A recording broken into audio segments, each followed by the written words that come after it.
I've got Admiral Anderson on the QEC. Patching him through to you now. Shepard. Admiral, how are you holding up? Day by day, Commander. Yeah. Hackett sent me a message about this apartment. I want you to have it. Take it off my hands. Are you serious? You need a place that's yours. Somewhere to recharge, clear your head. Kaylee wanted us to settle down there. Thing is, the longer I'm on Earth, the less I want to leave. And I want as few loose ends out there as possible. Like I said, you'd be doing me a favor. It's too generous. Besides, you'll be back here once the war's over. I doubt it. Even assuming we survive this, it'll take years to rebuild things here. Please, Commander. Don't make me beg. All right. Consider it done. I appreciate it. And make yourself at home, damn it. It's yours now. I'm sure I can manage. Okay, good. Been meaning to do that for a while. I'll talk to you soon. Be careful out there, Anderson. You too, Shepard.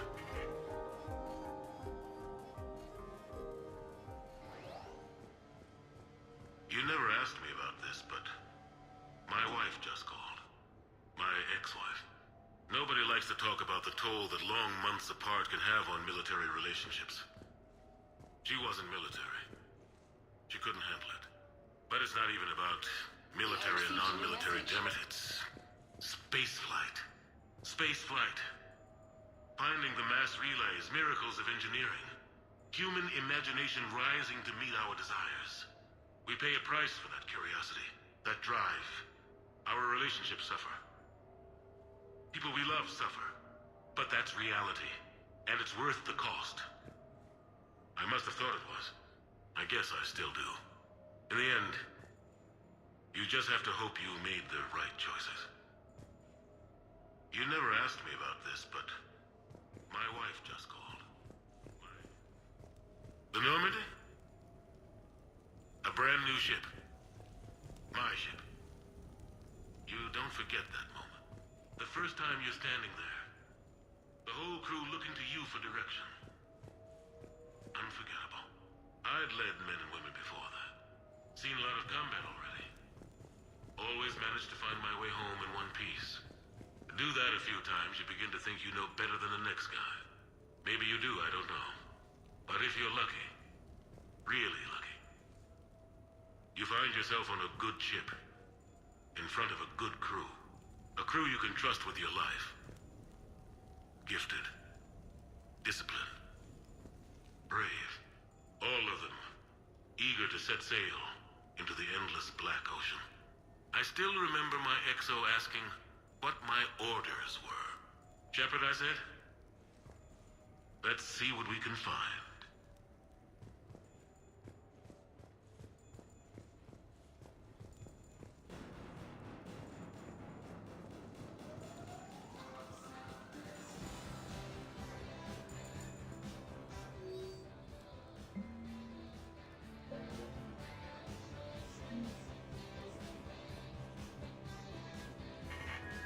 A few months ago, I had a chance to sit down with one of Earth's most decorated soldiers, Admiral David Anderson. He was kind enough to answer my questions and talk about his career.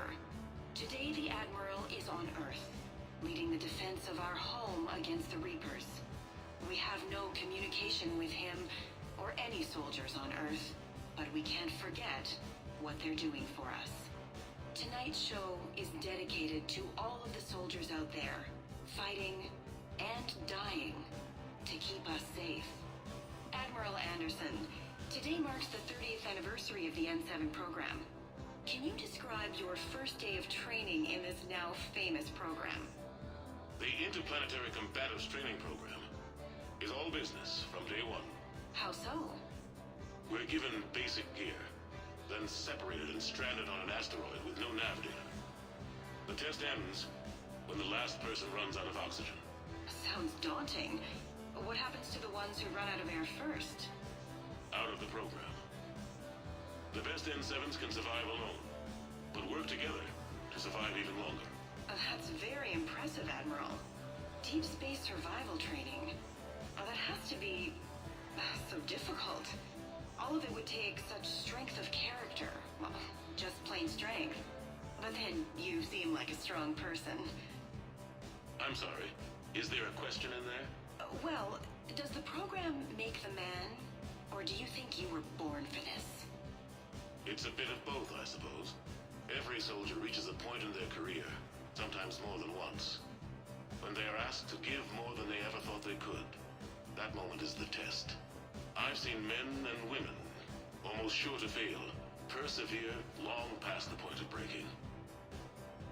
That experience changes them. Others, with all the gifts and abilities, fail in that moment. Sometimes they pick themselves up and carry on. Sometimes they're just done. What about you? What was your moment? I've had a few, none of which I'd like to share. But, I think the toughest tests are still ahead of me. What makes you say that? Call it a hunch. Soldier's intuition? Something like that. Do you trust your intuition? I mean, do you follow your heart over your mind? Well, it depends on the day.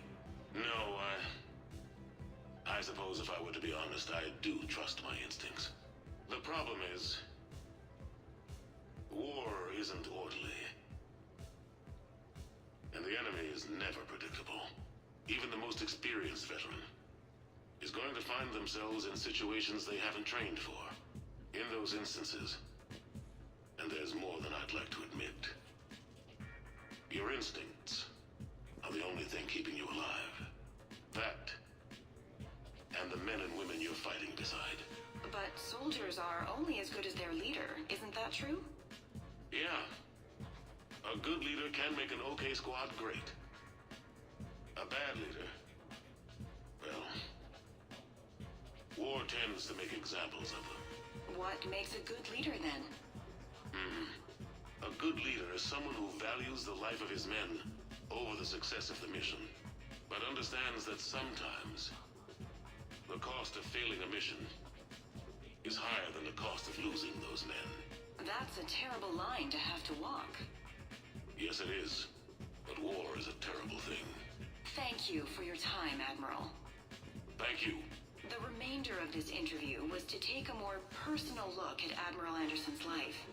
It wasn't finished when the Reapers invaded.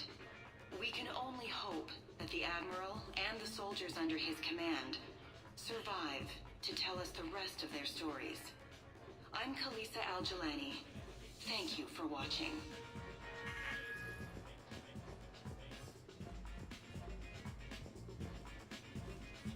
Sure, I can talk about Commander Shepard. Big topic. There's been a lot written about the Commander, but most of it isn't true. People are quick to judge. They don't know the whole story. I don't even know the whole story. But I know the man. Worked with him. Fought with him. Trust him with my life. Shepard's had some rough patches. Who of us hasn't? He's been forced to fight a lot of battles alone. God only knows how he got out of some of that. Makes your head spin. Thing is, you never heard a complaint. Never once got, "No, sir, I can't do that." He never hesitated. Few people know what Shepard's been through. I'd like to think I come pretty close. And I worry sometimes he forgets. There's a whole bunch of people who lose sleep over him getting back home. Maybe it doesn't need to be said. Maybe we're too dumb to say it. Soldiers like the Commander are rare. Men like Shepard, even more rare.